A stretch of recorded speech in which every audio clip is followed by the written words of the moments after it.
साथियों नमस्कार, बहुत बहुत स्वागत है आपका एक बार फिर से आपके अपने चैनल खुद रंग पर।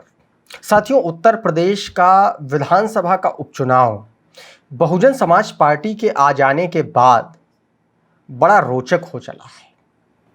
और रोचक इसलिए हो चला है क्योंकि बहन कुमारी मायावती जी ने चुन चुन कर ऐसे कैंडिडेट घोषित किए हैं, ऐसे कैंडिडेट्स को, ऐसे प्रत्याशियों को उतारना शुरू कर दिया है जिससे भारतीय जनता पार्टी, समाजवादी पार्टी और कांग्रेस पार्टी साइमल्टेनियसली इन तीनों ही पार्टियों की दिक्कतें बढ़ गई हैं, पेशानी पर बल आ चुके हैं। एक सीट है जहां पर उपचुनाव होना है, पश्चिमी उत्तर प्रदेश की मीरापुर। साथियों, मीरापुर सीट का जो मुकाबला है वो बड़ा रोचक हो गया है। और रोचक इसलिए हो गया है क्योंकि जो आरोप बहुजन समाज पार्टी पर लगते थे कि बहुजन समाज पार्टी बीजेपी की बी टीम है, उन आरोपों के घेरे में अब समाजवादी पार्टी और कांग्रेस का गठबंधन भी है। उन आरोपों के घेरे में आज़ाद समाज पार्टी भी है, भीम आर्मी भी है।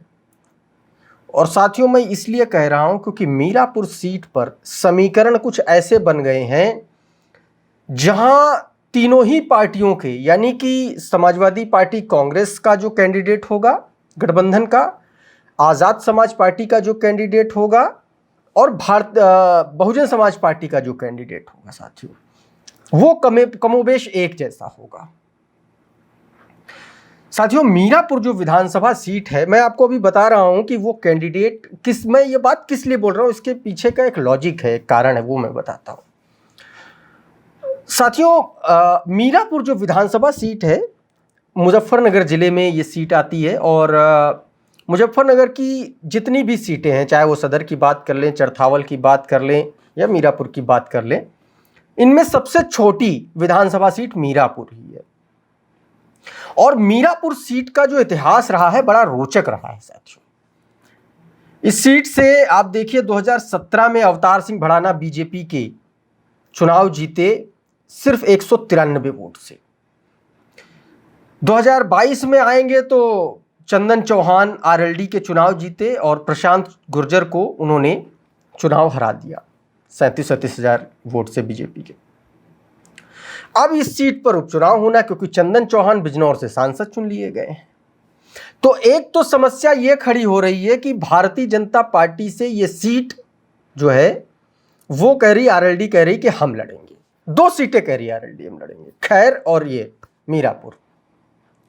और दूसरी तरफ भारतीय जनता पार्टी कह रही कि हम 10 की 10 सीटों पर चुनाव जीतेंगे, यानी कि वो अपने किसी सहयोगी की सीट देना नहीं चाहती। बीजेपी की अपनी एक अलग परेशानी है साथियों। दूसरी तरफ आइए, दूसरी तरफ समाजवादी पार्टी और कांग्रेस है और आजाद समाज पार्टी है। समाजवादी पार्टी और कांग्रेस के गठबंधन में ये सीट साथियों, जो मेरी जानकारी है, ये सीट कांग्रेस को जा रही है। कांग्रेस ने यहां से अपना कैंडिडेट भी फाइनल कर दिया है। कौन कैंडिडेट है भी बताऊंगा। 2-3 दिन पहले उनकी ज्वाइनिंग हो गई है और वो भाई साहब बहुजन समाज पार्टी छोड़ करके कांग्रेस में गए हैं। मैं बात कर रहा हूं सलमान सईद की। सलमान सईद पुराने कांग्रेसी रहे हैं, लेकिन 2022 में जब ये कांग्रेस से भगाए गए, इनको टिकट नहीं मिला, दौड़ाए गए, तो ये आए बहुजन समाज पार्टी के पास। बहन जी ने इनको चरथावल से टिकट दे दिया और एज यूजुअल दल बदलू नेता कब तक जीतेंगे, कब तक खैर मनाएंगे। ये भाई साहब चुनाव गए हार। इंतजार में थे कि कब कुछ ऐसा हो कि हम पाला बदलें फटाफट। तो बहुजन समाज पार्टी से इन्होंने जो है अब इस्तीफा दे दिया और कांग्रेस की सदस्यता ले ली है। ये कांग्रेस में ज्वाइन हो चुके हैं। इलाके के बड़े नेता माने जाते हैं, बड़े पॉलिटिकल परिवार से भी आते हैं। इनके पिताजी पूर्व सांसद रहे हैं, गृह मंत्री रहे हैं पूर्व। इनके दादाजी भी मंत्री रहे, सांसद रहे, विधायक रहे हैं। तो राजनीति इनको जो है विरासत में मिली है। पिछले दिनों इन्होंने ज्वाइन कर ली है कांग्रेस। यानी कि मीरापुर जो विधानसभा सीट है, ये इंडिया अलायंस में समाजवादी पार्टी और कांग्रेस के गठबंधन में ये सीट कांग्रेस पार्टी को जा रही है। और वैसे भी इस सीट के समीकरण कुछ ऐसे हैं, यहां पर बहुत ज्यादा अच्छा समाजवादी पार्टी कर नहीं पाई है। तो इसलिए समाजवादी पार्टी ये कांग्रेस को देना चाहती है और यहां पर कांग्रेस चुनाव जीत सकने की स्थिति में, क्योंकि यहां उसको लोकल कैंडिडेचर का फायदा मिलता हुआ दिखलाई पड़ रहा है। जिस तरीके से ये बहुजन समाज पार्टी से गए हैं और पैसे वाले हैं, इनके कॉलेज वालेज भी हैं उस इलाके में, मुजफ्फरनगर में।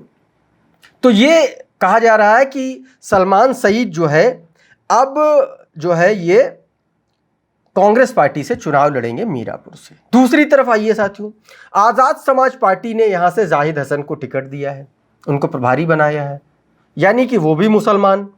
जाहिद हसन इलाके के ही हैं, किसान परिवार से आते हैं, अपनी एक सिक्योरिटी एजेंसी भी चलाते हैं कहा जाता है, बहुत ज़्यादा आर्थिक तौर पर मजबूत नहीं लेकिन मुस्लिम कैंडिडेट। तीसरा सबसे मजबूत चेहरा शाह नज़र, मुजफ्फरनगर के जिला पंचायत मौजूदा अध्यक्ष, और बहुजन समाज पार्टी ने इनको प्रभारी बनाया है। शाह नज़र मीरापुर से चुनाव लड़ेंगे और शाह नज़र वो आदमी हैं जो किसी दौर में चंद्रशेखर आज़ाद के बहुत करीबी रहे हैं, भीम आर्मी के संस्थापक सदस्यों में से रहे हैं। तो शाह नज़र को टिकट दे करके वहां से उम्मीदवारी पुख्ता करके मायावती जी ने डबल अटैक दे दिया। एक तो अटैक दिया भीम आर्मी को, क्योंकि वो ऑलरेडी भीम आर्मी का वोट बेस लेकर के आ रहे हैं। दूसरा सबसे बड़ा जो रणनीतिक फैसला वो ये है कि मौजूदा जिला पंचायत अध्यक्ष ऑलरेडी वो काम कर रहे हैं, वो एक प्लस पॉइंट हो गया। और तीसरा सबसे महत्वपूर्ण बात यह है कि बहुजन समाज पार्टी का जो वोटर है इस सीट पर दूसरे नंबर का सबसे बड़ा वोटर है, तीसरे नंबर का, क्योंकि यहां का जो समीकरण है मुस्लिम, गुर्जर और दलित का समीकरण बनता है साथियों।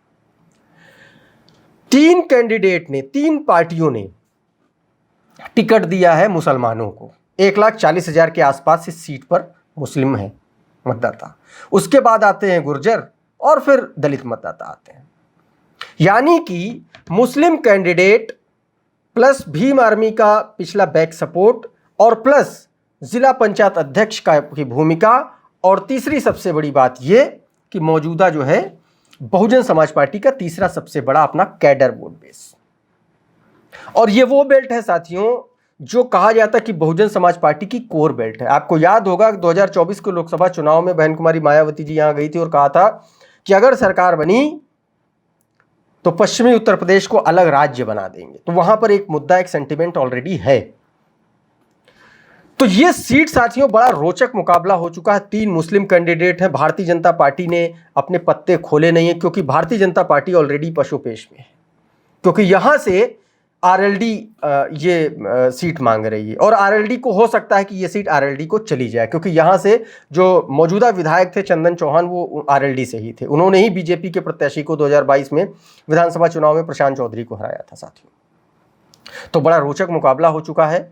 एक तरफ शाह नज़र हैं बहुजन समाज पार्टी के कैंडिडेट, दूसरी तरफ आज़ाद समाज पार्टी के जाहिद हसन, और तीसरी तरफ जो है सलमान सईद कांग्रेस पार्टी के कैंडिडेट। देखना होगा कि मुजफ्फरनगर में कौन बाजी मारेगा, लेकिन मौजूदा वक्त में मजबूत स्थिति में अगर देखें तो बहुजन समाज पार्टी ठीक ठाक पकड़ के साथ है। लेकिन एक जो उपचुनाव का डीमेरिट होता है अपोजिशन की पार्टीज को, वो ये होता है कि उपचुनाव जो बाई इलेक्शंस होते हैं वो कहीं ना कहीं गवर्नमेंट के प्रो जाते हैं। उनके नतीजे आप देख लीजिए, एनालिसिस किसी भी चुनाव का कर लीजिए, वो आपको दिखेगा। तो साथियों इस वीडियो में फिलहाल इतना ही। आपको क्या लगता है मुजफ्फरनगर की इस मीरापुर सीट पर कौन चुनाव जीतेगा? आपका क्या विश्लेषण है? हमें कमेंट बॉक्स में ज़रूर लिख भेजिए। हमारा विश्लेषण, हमारा ये वीडियो अगर आपको अच्छा लगा तो इसको लाइक कर दीजिए, इसको शेयर कर दीजिए, और अगर आप हमारे चैनल पर पहली बार आए हैं तो हमारे चैनल को सब्सक्राइब ज़रूर कर लीजिए, ताकि इस तरीके के तमाम वीडियोज़ आपको सबसे पहले मिलते रहें साथियों। बहुत बहुत शुक्रिया, बहुत बहुत धन्यवाद। जुड़े रहिए खुदरंग के साथ। नमस्कार।